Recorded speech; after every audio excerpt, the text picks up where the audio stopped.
In management matters, the Comprehensive Subcontracting Plan Test Program.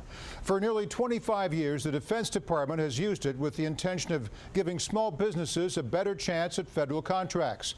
But both sides agree the program isn't working, so why did Congress renew it for another 3 years? For answers, we're joined by our next guest on Government Matters, Lloyd Chapman, president of the American Small Business League. He's joining us via Skype from Petaluma, California. Both the DoD and small businesses say it's not working. Recently, a Defense Department spokeswoman said the initiative has, quote, led to an erosion of the agency's small business industrial base. Yet Congress has renewed the program for another 3 years, adding new reporting requirements. Lloyd, so what went wrong with this initiative, and will this new change do anything to fix the broken system? Not at all. It's going to allow the Pentagon's largest prime contractors to circumvent federal contracting law. Small businesses are going to lose billions of dollars over this, and the program needs to be eliminated. And I think the fact that the Pentagon is now admitting after 25 years that it doesn't work, Congress admits that it doesn't work. Professor Charles Tiefer issued a legal opinion a few months ago that called it a sham, and it's harmful to small businesses. And I'm really disappointed in Congress and the President that they renew this into its 20th year of testing.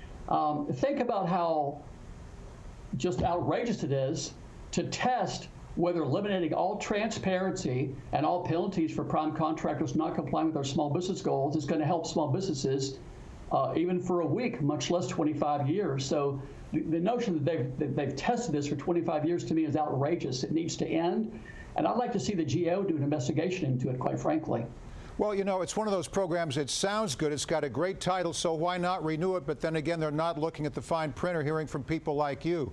Now, your group, Lloyd, the American Small Business League, recently won a key legal dispute. A federal judge ordered the Defense Department to release subcontracting data for Connecticut-based aircraft manufacturer Sikorsky. The decision was later delayed by a request from the U.S. Solicitor General.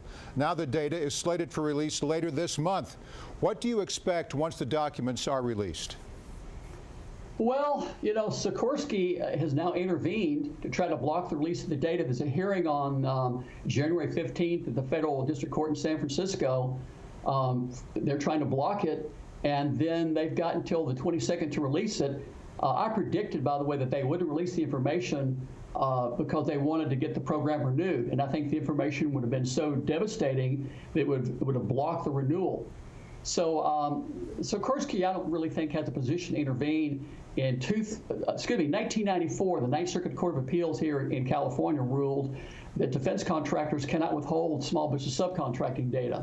So the fact that the Pentagon is fighting to block it, the Solicitor General actually got involved in the case, and now Sikorsky, I think that's very telling that the information is very damaging. If the information was just run-of-the-mill, bland small business subcontracting data, it would have been released.